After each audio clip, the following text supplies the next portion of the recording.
अथ नवग्रहपीडाहरस्तोत्रम्।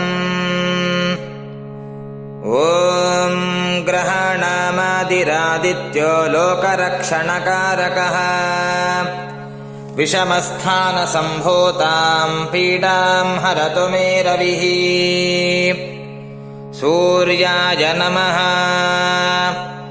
रोहिणीशः सुधामूर्तिः सुधागात्रः सुधाशनः विषमस्थानसम्भूतां पीडां हरतु मे विधुः।